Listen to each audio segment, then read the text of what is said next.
and opinions expressed in the following show are solely those of the host and their guests and not those of W4CY Radio, its employees, or affiliates. We make no recommendations or endorsements for radio show programs, services, or products mentioned on air or on our web. No liability, explicit or implied, shall be extended to W4CY Radio, its employees, or affiliates. Any questions or comments should be directed to those show hosts. Thank you for choosing W4CY Radio.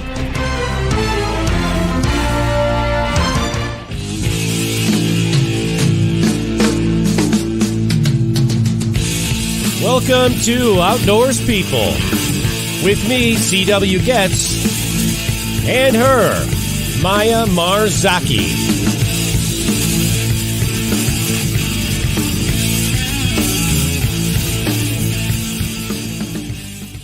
Good evening. It's Wednesday, February 22nd, 2023. You notice I said February instead of February. I'm working on that still, man. I know. There we go. It's a bad habit. We have a 34-degree Fahrenheit rainy, yucky day here in north central Illinois. It is a 2 degrees Celsius. Maya, what do you have there in São Paulo? Here it is a amazing day of Carnival. Yeah, right. So kind of doesn't matter the weather. Yeah.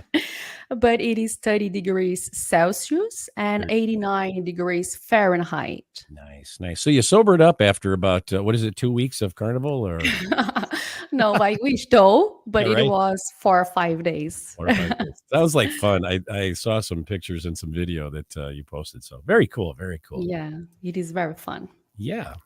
Well, tonight's episode of Outdoors People is brought to you by Rutabaga Paddle Sports, providing time on the water. By Campground View, making camping easier. By Duluth Pack, made in the USA since 1882. And by Jackson Kayak, pursuing joy through paddle sports. Tonight's episode is world traveler Carolyn Brochery with our special guest, Carolyn Brochery. 36-year-old free diver, French teacher, and former ski instructor from the southeast of France, Carolyn Brochery has lived in 6 different countries and has visited over 30 countries worldwide. She currently lives on the French Riviera in a town called Cagnes-sur-Mer, where she works as an educational advisor and also as a teacher in a private primary school. Carolyn grew up in a coastal town in the southeast of France called Saint-Raphael. As a kid, she was an outdoorsy person, spending time at the beach in the summer and in the mountains in the winter. At a young age, she learned to swim, wakeboard, sail, and ski, and by the time she was a teenager, she dreamt of traveling the world. While in college studying to be a nurse, Carolyn realized that she wasn't completely happy with her life, and, as fate would have it, it wasn't long before opportunity and timing would provide Carolyn the chance to pursue her dream of traveling the world. This evening, Carolyn joins us to share some highlights of her adventurous journey and some interesting experiences she's had along the way. And with that, welcome to the show, Carolyn. Welcome. Hello. How are you doing this evening? Very good. And you?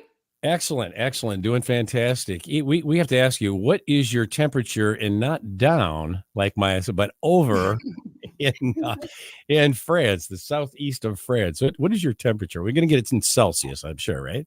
Yes. Right now it's 12 degrees Celsius. Okay, I'm taking my cheaty little thing out here because 12 degrees Celsius, and that would be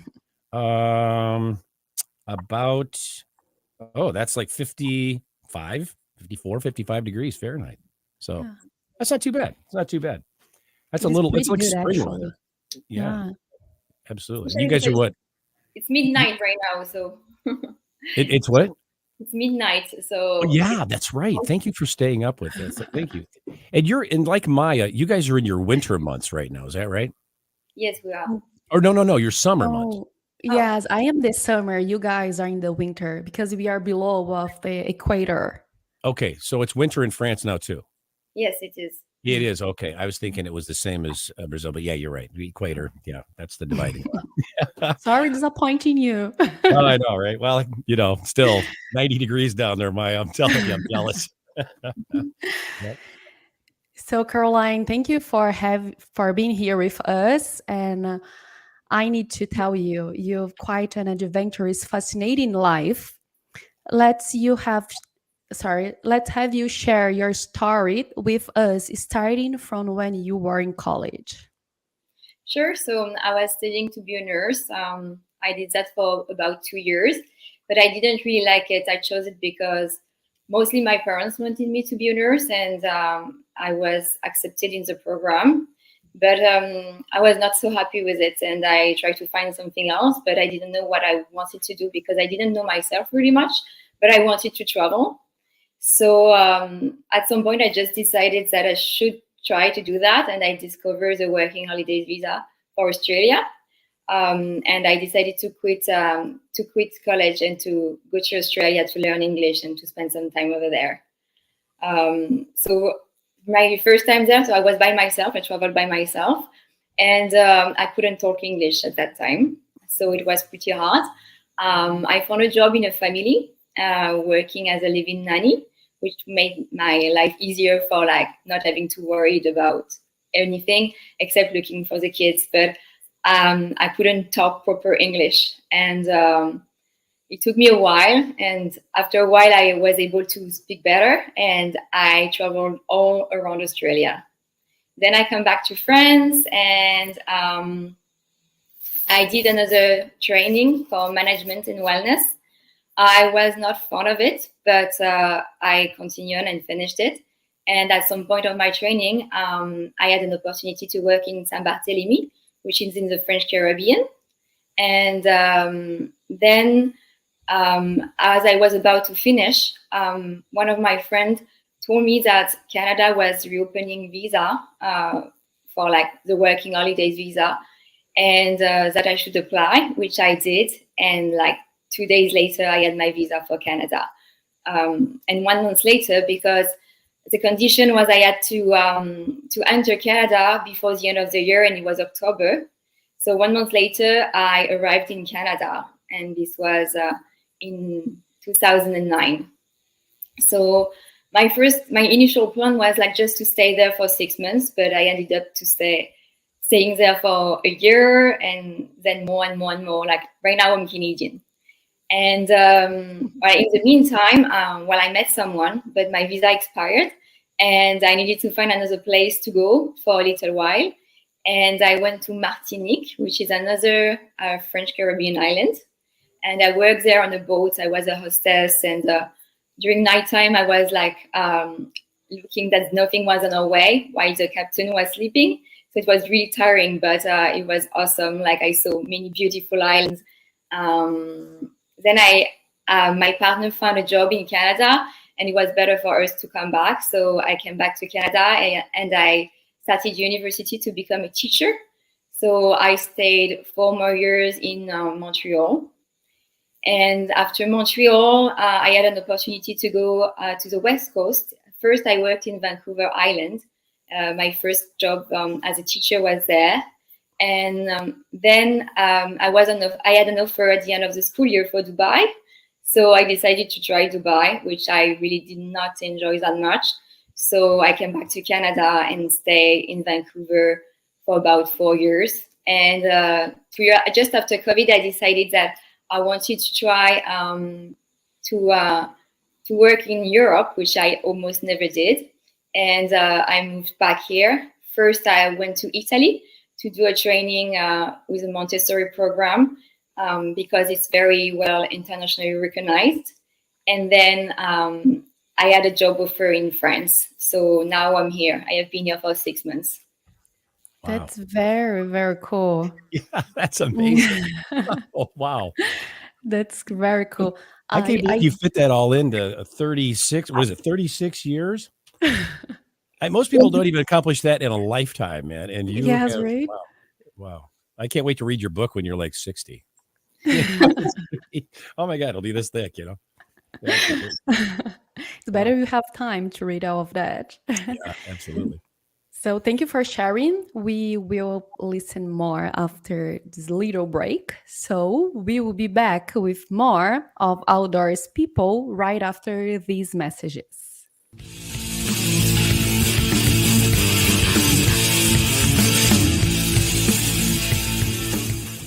A few years ago, someone asked Rutabaga's owner, Darren Bush, "Hey, how long have you guys been selling boats?" Darren replied, "Well, we don't sell boats. We sell time on the water." Of course, that comes in all types. We help people paddle more safely with Rutabaga outdoor programs. We rent canoes, kayaks, and stand-up paddleboards. We sell and install racks to get you from home to adventure. Rutabaga's got everything you need to get you out on the water, like paddles, life jackets, dry bags, and clothing. Rutabaga Paddle Sports, on the web at rutabaga.com. Mention you saw this ad on The Camping Show. It is time to go camping. Introducing Campground View's virtual tours. You can tour the campground, see the sites, see if they are available, and click to book your perfect spot. Hit the open road and explore the amazing places found in nature. We make it easy to discover, find, and book your site so that you can go have the fun and freedom you seek. Campground View's virtual tours make it easy and simple for you to see where you are going.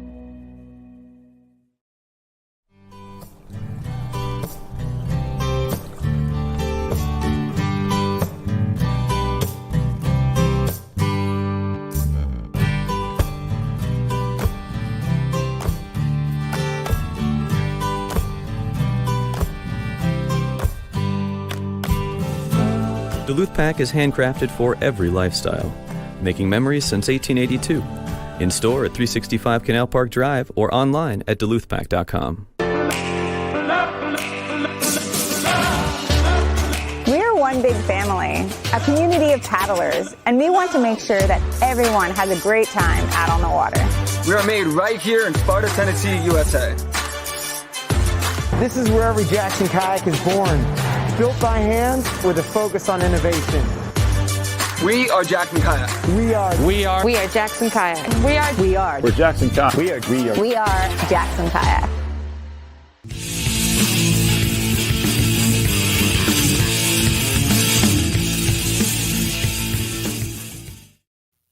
And we're back with our guest, Carolyn Brochery, here on the Outdoors People Show. Carolyn, I have to ask, wasn't it scary moving to those 6 different countries all by yourself? I mean, that to me would be super scary. By yourself. I mean, or with somebody else, but especially by yourself. Honestly. The first time I moved, when my first trip to Australia, yes, I was quite scared because of the language barrier, because it was the first time I traveled by myself. And yes, I didn't know who I would meet and etc. and what I would do. And I didn't really plan it. It was very spontaneous. I just decided to quit in the middle of my school year. So it was really the unknown. But for the next one, first I had done it before, so I knew I was able to. And second, I had English, so it was much more easier. Yeah. I have to kind of wonder though. Did you ever say, geez, am I doing the right thing? I'm doing this big move. Am I doing the right? Did you ever have to ask yourself that? And if you did, I'm sure you came up with a yes because you went, right? Yes, of course. I was wondering if I was doing the right thing, especially quitting nursing. But I mean, it's adventure, and I was 20 years old, so I thought, so whatever if I wanted, I could have be back to do my nursing degree afterwards. But I think I really needed this break. So yeah, I'm going to ask you this too. Was that decision really popular with your parents? I'm quitting school. No, because actually they were traveling and they came back home, and I made my decision and sold my car and what I could to have a little bit of money, and they didn't know anything about it. And when they came back, I told them, "Oh, I have quit it, and I'm going to Australia. I need somebody to drive me to the airport in 2 weeks." I'll bet that was a nice. I bet that was a fun evening, and I bet there was some conversation there, weren't there? Oh yes. Yeah. They were really mad. There would have been at my house. I know that. It would have been. Yeah. I kind of crossed this path, but I guess my parents knew me already, so they just said, "Okay, I was waiting for that someday." You're so lucky. Oh my gosh, yeah, so lucky. I just didn't do it right. are so crazy. So they were expecting that. Yeah. Carolyn and I, we didn't do it right. We probably, that's why we got the lecture and the discussion. Carolyn, what country of all those, what country was your favorite? And then, of course, the inevitable question is why? Which country? It's really hard to say because all of them had something. I forgot to mention New Zealand, but I also worked as a ski instructor in New Zealand, and this was an awesome country. I love Australia because it was warm and it was my first experience. But of course, I will say Canada because I became Canadian. I feel very involved in the culture. I learned a lot about myself when I was there. And right now, I still miss it a lot. So Canada. Did you play any hockey when you were there? So I learned a lot about myself when I was there. And it's a big part of my identity, I think. Did you play any hockey or anything like that there? Or, hockey? No, just skiing, but not hockey. All the Canadians are born with a hockey stick in their hand. This is what I hear. So that's the thing. Not me, unfortunately. I was not born there, so. Yeah, they're listening to me now going, hey, CW, But yeah. That's not true. Yeah, right. And what different kinds of outdoors activities did you do in each of those countries? So in Australia, hiking, and I started a little bit of surfing, but I learned it later, surfing. Then I was still running. I'm a runner. I have been running all around the world, in all the different places I moved. Then in Dubai, I started kite surfing in Dubai. New Zealand skiing, of course, in New Zealand because I was a ski instructor. I did a lot of hiking, and in Canada, I did many things, including surfing. I really learned surfing in Le Saint Laurent in Montreal because there was like a kind of a static wave over there made by a rock. I don't know if you've ever heard of that. No. What is that again? So it's a kind of a static wave that there is in the Saint Laurent in Montreal, and so it never stopped. And at the beginning, it was a very small community of surfers, and I discovered it just by walking around the city someday. Wow. And then, I bought a surfboard, and I tried to go, and people helped me learning. How unexpected! Learn surfing Canada. I would never have thought that. Yeah. Right? I would think, definitely hockey, but I wouldn't have thought surfing, some ice skating, things like that, but snowball fights, but not surfing. So they do like bodyboard, or what do they call that? Bodyboard. Yeah, bodyboarding. Do they do that there as well? If they surf, right? I haven't seen any. No. Actually, maybe more in Tofino, because actually Tofino in British Columbia is a very famous place for surfing, but not Montreal. Earlier, and I don't know, I think it was just a word conversation we had before the show, but you mentioned that you weren't really a big fan of snow. So I had to ask you, what was it that made you decide to become a ski instructor? So yes, I come from like the south of France, which is really warm, but I learned skiing very early because we have a couple of mountains around, and that's the only sport that I can do in the snow, actually, or I could do at that time. And I didn't like Montreal at first because it was very cold, and I'm very sensitive to the cold. So I was trying to find a way of liking winters because I had to be there for a couple of years. And one of my friends was a ski instructor, and I thought because I love skiing, if I became a ski instructor as well, it will make my winters shorter.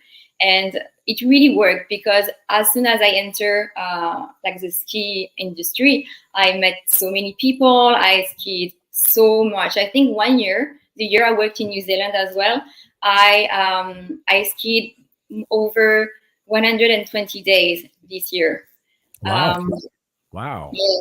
And that's also what brought me to New Zealand. I had a job offer as a ski instructor because winter is our summer. So I was free during the Canadian summer, and I could go to New Zealand for the winter. And I did like all year round. Yeah. Wow. Yes, exactly. It was like a never-ending winter. Wow. Yeah, I would do summer that way, but not winter. But anyway, so yeah, I'm sorry. Go ahead. Go ahead. So you did this in New Zealand, and so let me ask you this: I'm sure you got some stories as a ski instructor, some maybe funny disaster stories of because I know I've got one skiing things, and I'm going to call them skiing accidents or incidents. How's that? What's one of those you could share with us?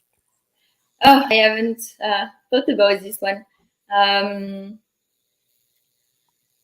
I don't know. I had so many stories, but well, the one Give us that the one where nobody gets killed or injured. That would be a good one.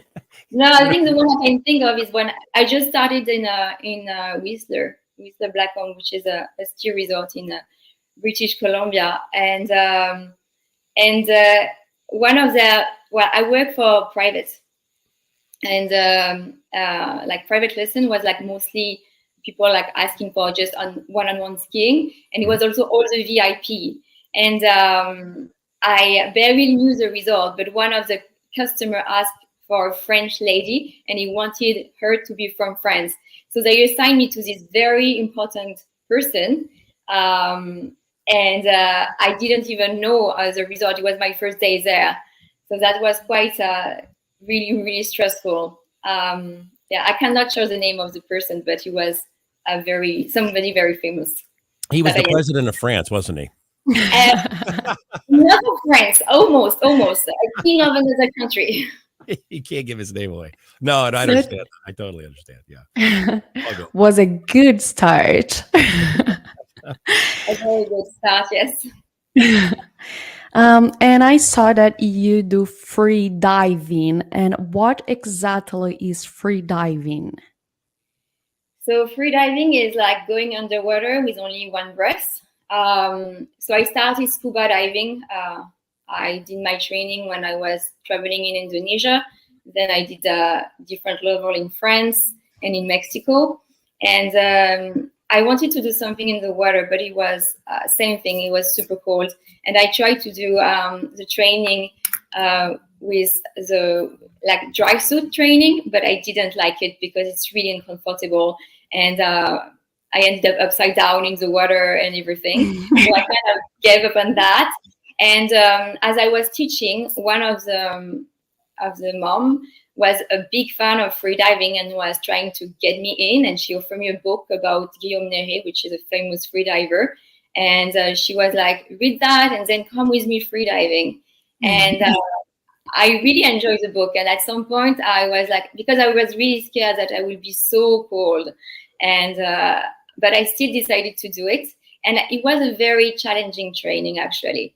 Because I did that a little bit when I was little without knowing it, like going underwater, holding my breath, trying to see fishes.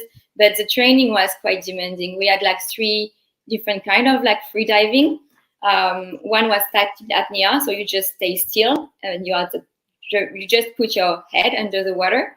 Then you have dynamic apnea, which is you are still at the surface, but you have to go as far as you can without breathing or just in one breath. And the one that was the most challenging was what they call constant weight free diving, because you have to go on a line and go under water as much as you can with techniques, of course, and you never take risk.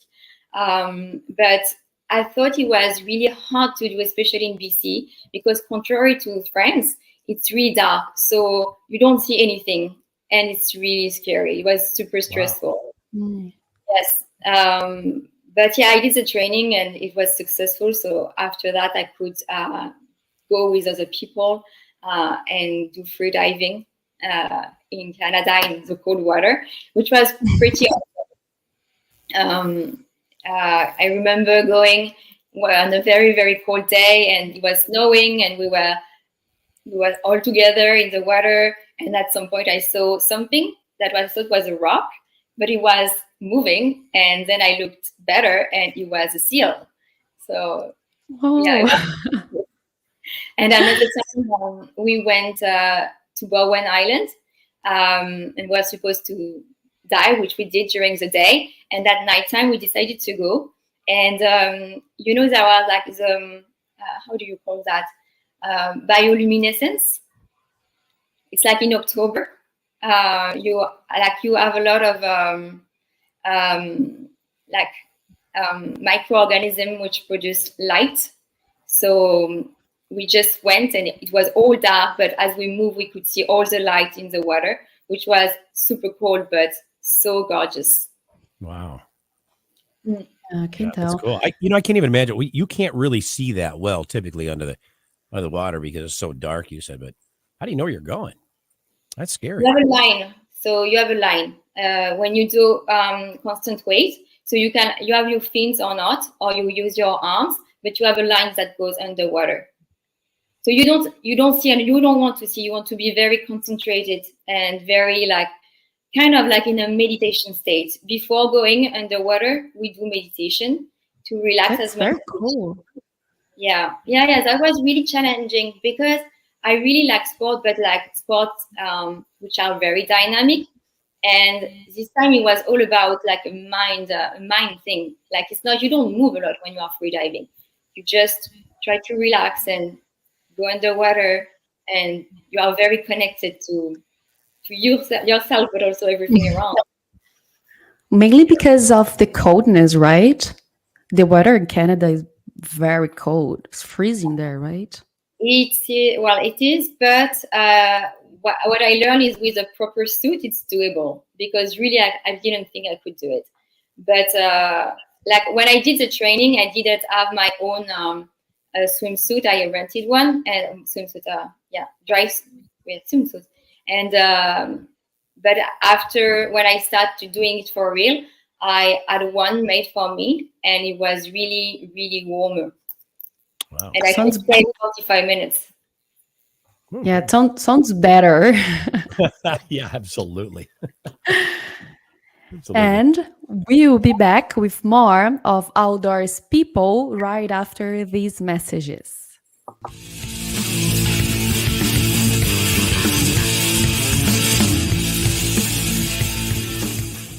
A few years ago, someone asked Rutabaga's owner, Darren Bush, "Hey, how long have you guys been selling boats?" Darren replied, "Well, we don't sell boats. We sell time on the water." Of course, that comes in all types. We help people paddle more safely with Rutabaga outdoor programs. We rent canoes, kayaks, and stand-up paddleboards. We sell and install racks to get you from home to adventure. Rutobaga's got everything you need to get you out on the water, like paddles, life jackets, dry bags, and clothing. Rutabaga Paddle Sports, on the web at rutabaga.com. Mention you saw this ad on The Camping Show. It is time to go camping. Introducing Campground View's virtual tours. You can tour the campground, see the sights, see if they are available, and click to book your perfect spot. Hit the open road and explore the amazing places found in nature. We make it easy to discover, find, and book your site so that you can go have the fun and freedom you seek. Campground View's virtual tours make it easy and simple for you to see where you are going.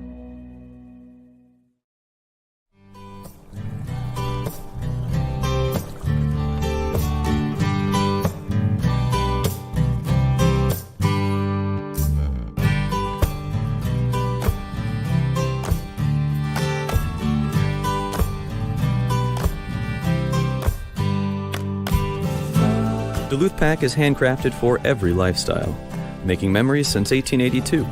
In store at 365 Canal Park Drive or online at duluthpack.com.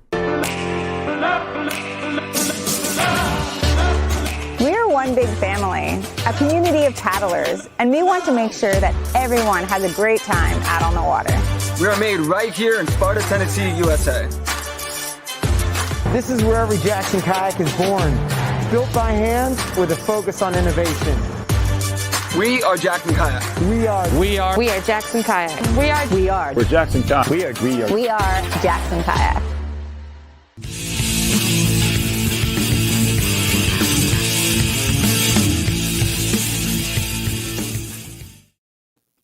And we're back with our guest, Carolyn Brochery, on Outdoors People. Juan, we've got some photos and some videos, I believe, that Carolyn provided us. Let's take a look at those.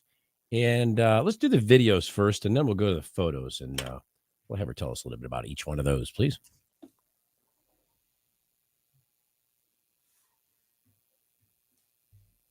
Just photos.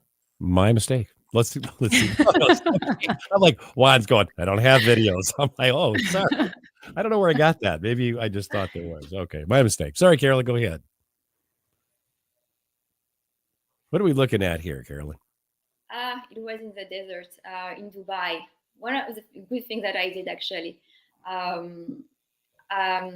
don't know how you call it. That a quad? Is it the right name? Oh, a quad. Yeah. Quad. Yes. Yep. Actually, I had an accident, but it's the same day, but not a big one. Not there, I hope. That's not you after the wreck, right?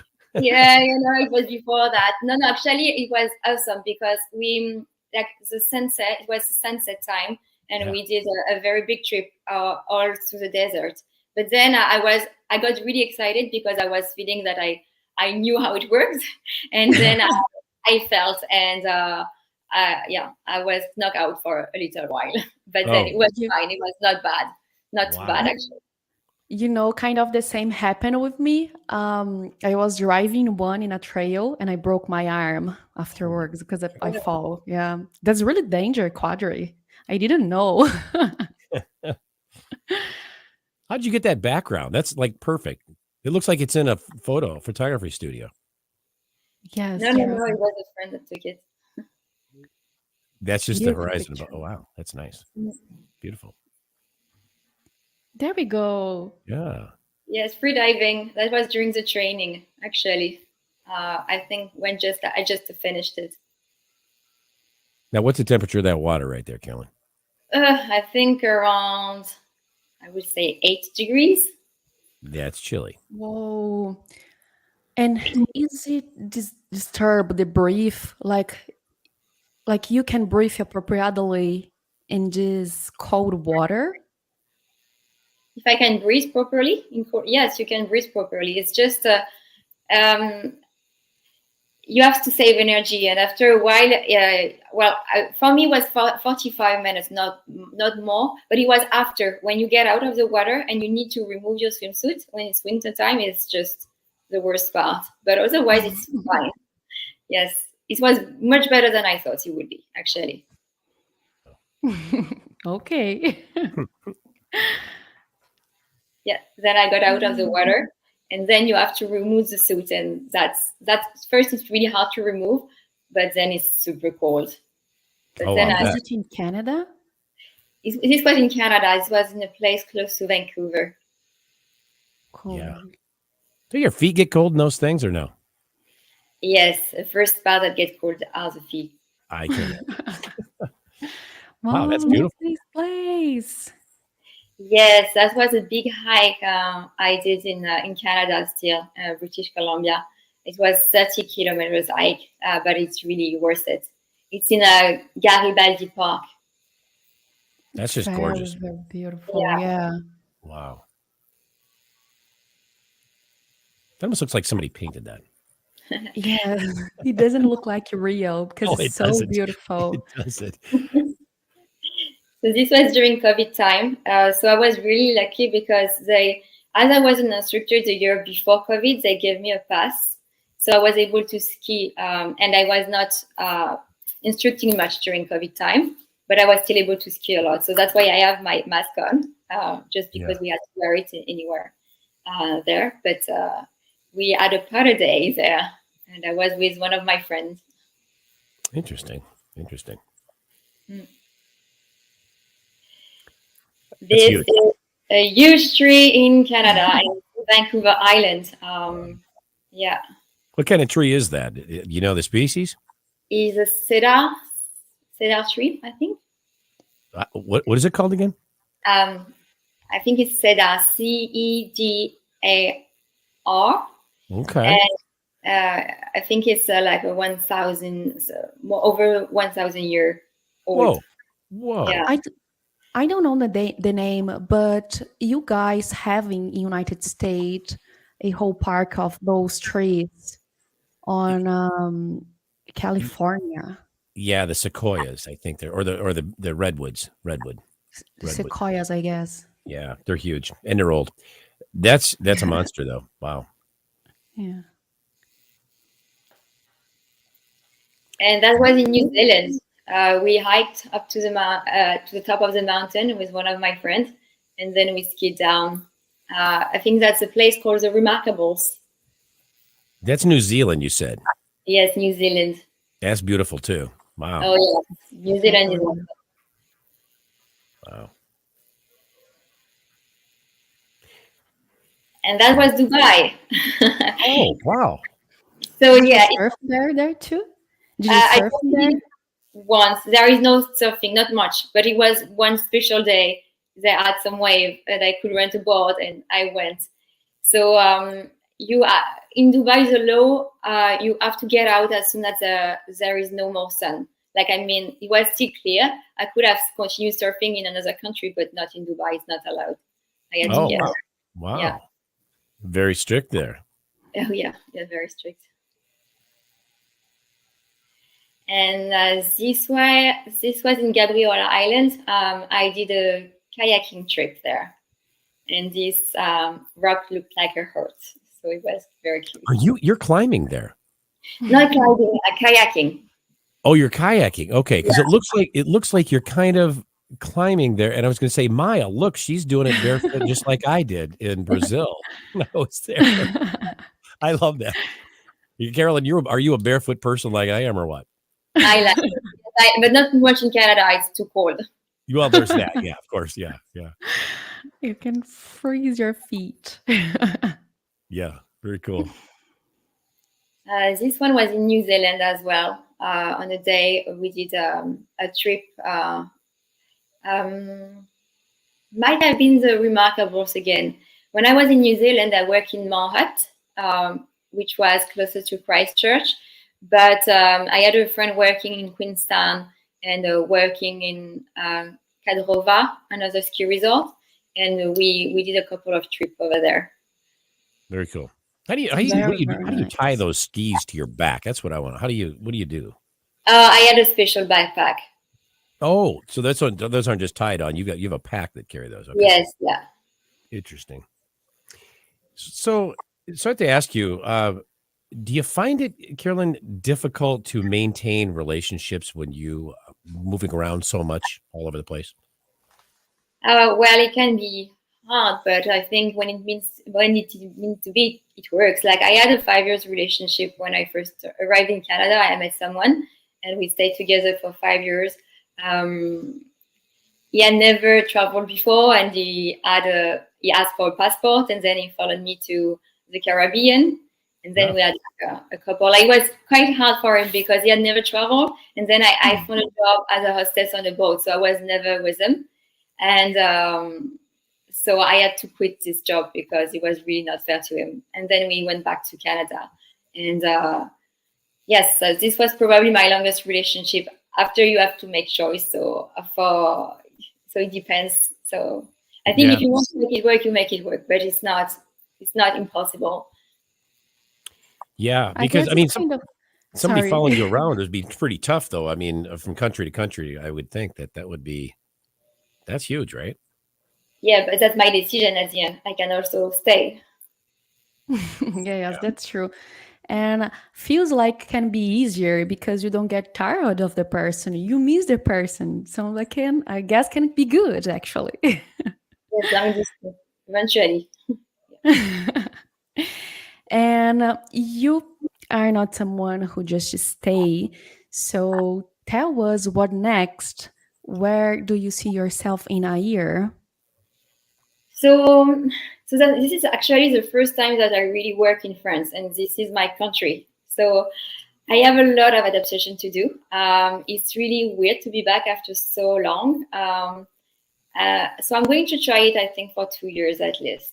And then I'm not sure. I miss Canada a lot. So there is a possibility that I go back to Vancouver.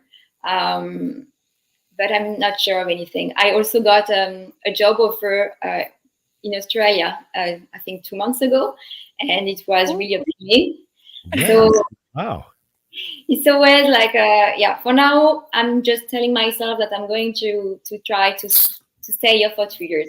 and then we will see what happens and if I want to stay or if I want to leave again. Well, I can only follow that up with this question for you then. What advice then would you offer someone, who would like to live and work in another country just as you have? So there are many ways of doing it. Now so for people under the age of 30 or 35, it depends on the country, you have the working holidays visa, which was really not a thing when I was young, but now it is. Like a lot of young people can travel to many different countries thanks to that with no restriction. And then, there are many opportunities. And for teacher, there are many websites. There are many countries looking for English-speaking people in different industry. Teaching English is really helpful if you want to travel. But also being a ski instructor or like doing something like a kind of sport that you love and you are good at can be a way to travel. I would say plan it. It's better. I find that when I plan my travel or like I was more organized, it was really easier than Australia, for example. And learning English, of course, if you are a non-native.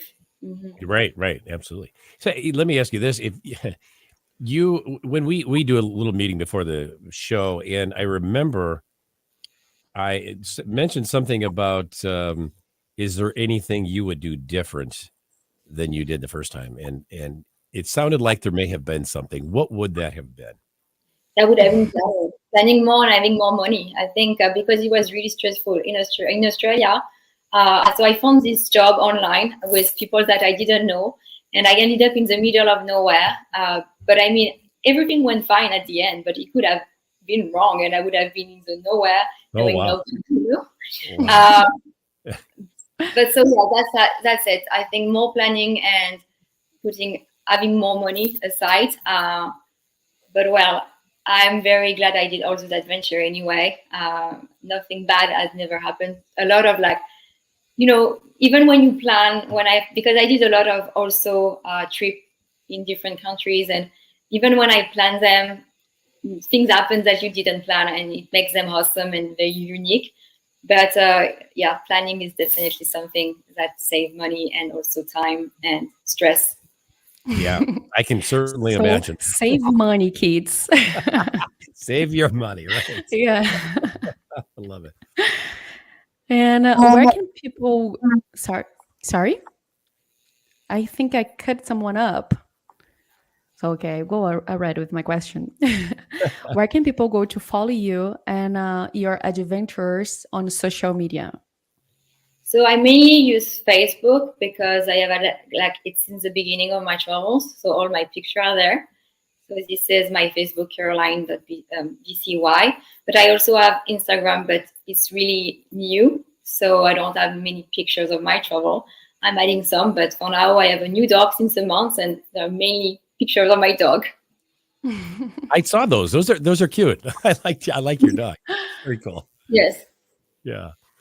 Well, Carolyn, thank you for being our guest here on Outdoors People. You're a lovely lady, and it was a pleasure having you here with us. Yes, thank you. Yeah, absolutely. Yes, thank you very much for inviting me. Yeah. Well, you're very welcome. In the French accent, I don't think we've ever had. Maybe we had one French person, but I love that accent. It's like an elegant accent. Yeah, it's impressive. Yes, true. We'd also like to thank each of our sponsors for bringing you tonight's show: Rutabaga Paddle Sports, Campground Views, Duluth Pack, and Jackson Kayak. Be sure to tune in for next week's episode, The Development of SUP in Poland, with our special guest, Milena Kazubska. It's hard for me to pronounce that. Kazubska. Milena Kazubska. Until then, for Maya Marzaki, this is C.W. Getz saying thanks for tuning in to Outdoors People. We'll see you next week. Ciao.